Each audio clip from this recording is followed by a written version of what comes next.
let's run it. Hey guys, welcome to episode 3 of HeWhoTalks. So today I wanted to talk about a few things I've been thinking about recently. High school, man, is something that we all go through. We all either love or we hate, we're indifferent to.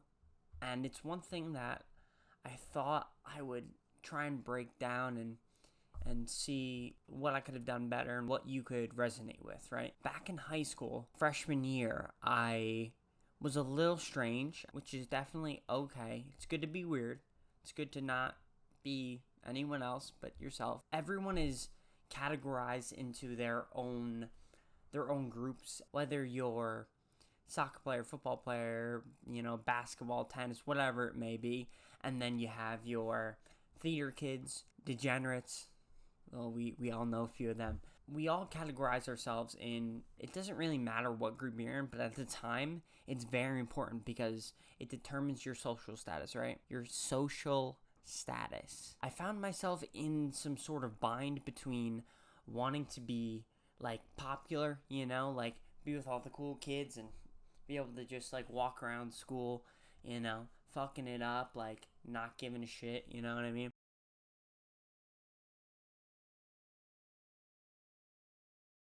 So I figured in order to be happy, I guess, when it came to fitting in, being popular was the way to go. And from my experience, it really wasn't. So to break that down for you, did I care? Yeah, I cared quite a bit, It's one of those things where I just felt so insecure about how I looked and how I dressed, and the fact that I had braces. There were these fangs that came down, swear to God, metal fangs, right? They came down here to here, right? And food, gunk, whatever it was absolutely disgusting. Ugh. Just thinking about it makes me want to puke. Me being insecure about all those things made me think that if I dressed nice, if I tried to make myself more than I seemed, then I would be accepted by more. When you go into college, first semester, you learn so much about yourself. My friend, Ivan, he's always dressed quirky and out there, and he's never really cared about what people thought of him, right? And this is something that I learned year into college. And that's what I think you gotta stand by is who you are. You know what I mean? And it's definitely going to be hard when you're in high school realizing this because you're surrounded by so many people that you're not necessarily friends with, but you have to see every day and you've seen for the past 10 to 15 years of your life. So they're kind of always in or around you, so you feel like you have to put up a certain image. In college, everyone's gone. And it just doesn't matter anymore. The girl that you've always wanted to talk to and you just never got the balls to, she's not there. It doesn't matter.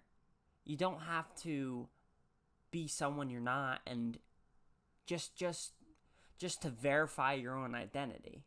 You just gotta understand that when it comes down to it, at the end of the day, regardless of who you are, how you look, or what you're doing, you just gotta be you. So you'll learn. The people that care about you, that don't care how straight your teeth are, don't care how messed up your hair is, how you dress, what you wake up and you say, and how your demeanor is, those people are the ones that when high school ends, they'll be right by your side. So you don't have to conform to everyone's standards and values and what people believe in and what people think is right and what's right for you when they're not you. Out of high school, it's one of those things where it does get a little different and a little strange, and you're not sure who you are yet, but you'll find yourself. And it doesn't matter how long it takes, because it's taken me a long time. It's taken me 21 years to find out who I am and what I want to do with my life. You make the decisions, and you make them for yourself, and if you're happy with them, things will work out. Oh, that was, man, the inspirational speaker really came out of me right there. Jesus.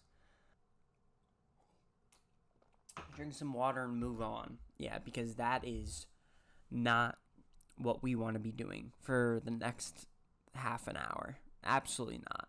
So DJ Khaled, right? The man of 2017 and 2016, maybe?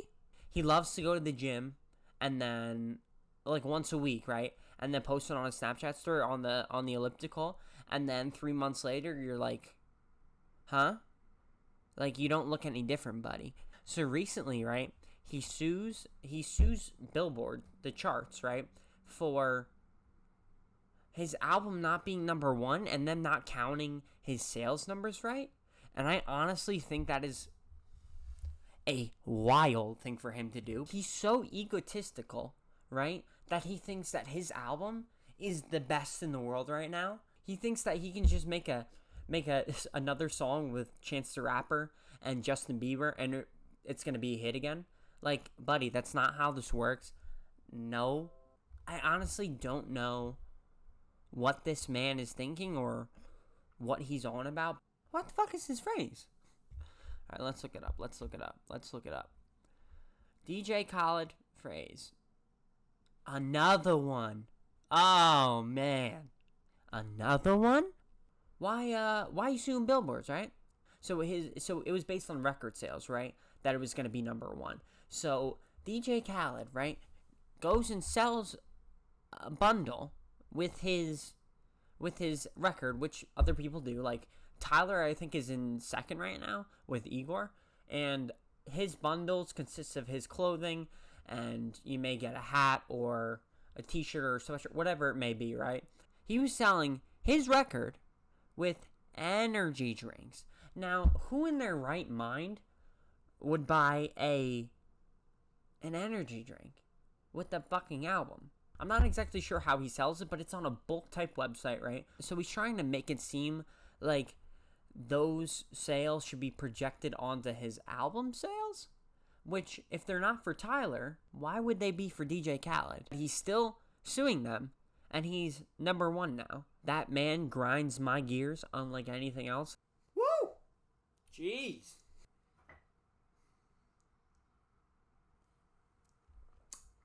In other news, I wanted to talk about the Future album. Now, okay, I'm going to get some heat for this one. So Future's new album, Save Me. You know, I'm pulling up the tracks right now here, and oh, man. You know, I love you, Future. I do. But this man, I swear to God, his music just doesn't change. How many songs can this man make about being on Xanax, or what it did to him, or how it makes him feel? I've listened to it about 4 or 5 times now. I believe it's 7 tracks. You know, I gotta say a few of them are good. Like, I think Love Thy Enemies, that's a good one, and St. Lucia is probably my second favorite, but it's just, it feels like more of the same Future. At this point, he's not adding anything to the industry. I don't know if anybody felt this way about Juice WRLD's last album.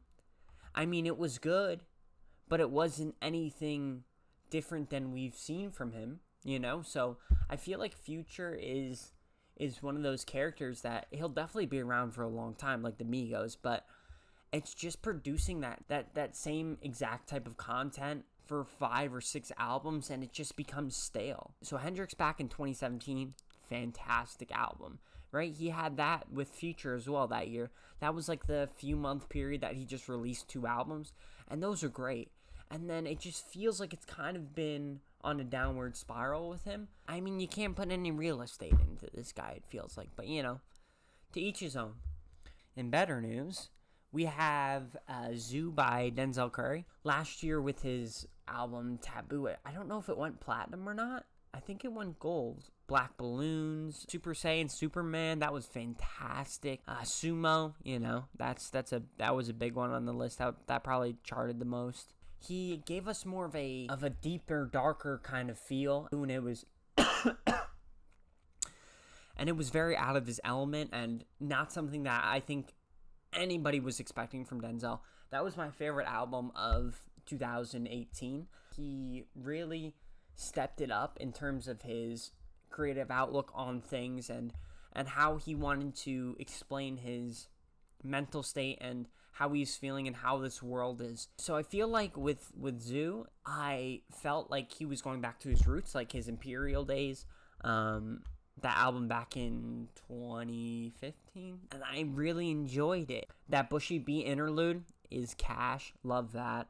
Speedboat, that's a big one. I think that's probably charted at this point. Even Wish with Kiddo Marv. I have no idea who that is. Fantastic. Love it. I have been talking for 45 minutes, so I should probably wrap this one up.